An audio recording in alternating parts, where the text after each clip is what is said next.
प्रकार के, एक है विषम बाहु, एक है समबाहु और एक है समद्विबाहु।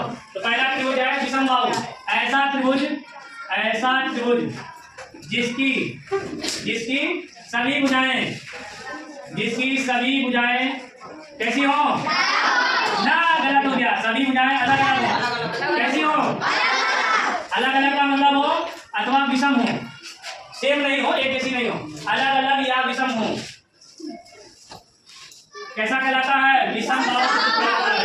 विषम बाहु त्रिभुज कहलाता है, त्रिभुज कहलाता है। समझ में आ गया?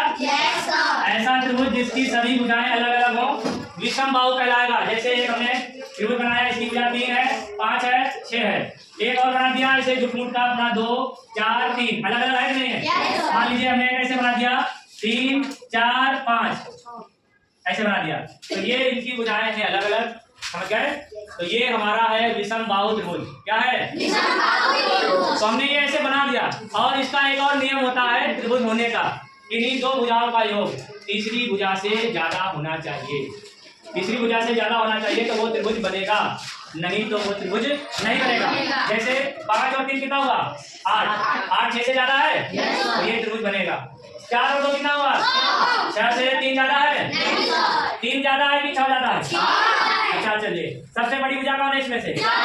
तो इन दोनों का जोड़िए 5 4 से ज्यादा है, ये त्रिभुज है मेरा। इसमें सबसे बड़ी भुजा कौन है?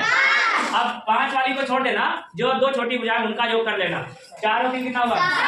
5 से ज्यादा है। त्रिभुज की एक और पहचान है 2 भुजाओं का योग तीसरी बड़ी भुजा से बड़ा होता है। ठीक है, समझ गए? विषम बाहु समझ में आ गया? तीनों भुजाएं अलग अलग, तीनों भुजाएं कैसी?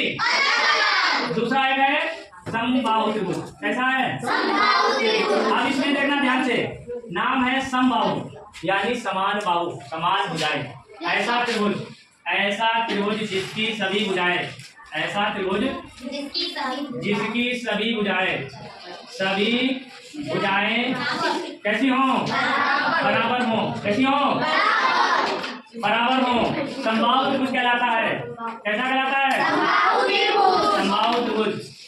या इसके तीनों कोण बराबर हो या भुजाएं बराबर हो, बात एक ही है, कहलाता है। जैसे जो समबाहु त्रिभुज होगा उसकी तीनों भुजाएं क्या होंगी?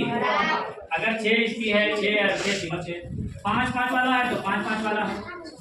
समझ गए? तीनों भुजाएं क्या होंगी? बराबर। और जान लेना समबाहु त्रिभुज में तीनों कोण कितने होते हैं? 60 60 डिग्री होते हैं। तीनों कोणों का योग कितना होता है? 180 होता है ना। तो पहला 60, दूसरा 60, तीसरा 60, तीनों 60 60 होंगे तभी तो 180 बनेगा। तो समबाहु त्रिभुज का एक खासियत ये भी है, प्रत्येक कोण होता है 60 अंश। प्रत्येक कोण क्या होता है? तो इसमें लिखना है, इसमें ये लाइन हम अपनी तरफ से जोड़ देते हैं। इसमें प्रत्येक कोण 60 डिग्री का होता है। कितने का होता है? 60 डिग्री का। समझ में आ रहा है? चलिए अगला आता है समद्विबाहु त्रिभुज। समद्विबाहु त्रिभुज, द्विबाहु का मतलब हुआ 2 भुजाएं, मतलब ऐसा त्रिभुज जिसकी कोई 2 भुजाएं बराबर हो। ऐसा त्रिभुज जिसकी कोई 2 भुजाएं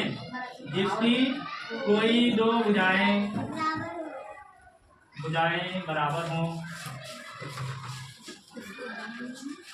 क्या कहलाता है? समद्विबाहु त्रिभुज कहलाता है। कितना आसान है, ठीक है ना? ये बेसिक है, इसको जान लेना है। ये आपको 10th में भी काम आएगा और 11th में 9th में भी काम आएगा। समझ गए? जैसे हमने बनाया एक त्रिभुज, ये बनाया 3, ये बनाया 3, ये बनाया 5, 2 भुजाएं बराबर है। एक ऐसे बना लिया त्रिभुज, ये 4, ये 4, ये 6, कोई दिक्कत नहीं। और बना लेते हैं कोई और दूसरा त्रिभुज, ऐसे बना लिया जाए। ये बना लिया 7, ये बना लिया 7 और ये बना दिया 8 बना लिया। ठीक है, कोई दिक्कत है? तो ये हो गया समद्विबाहु त्रिभुज। समझे? Any problem? समबाहु में तीनों बराबर, समद्विबाहु में कोई 2 बराबर और विषम बाहु में कोई बराबर नहीं। ऐसे ही अब हम कोण के आधार पर त्रिभुज को पढ़ेंगे। क्लियर है? चलिए जल्दी से इसको नोट कीजिए। ठीक है।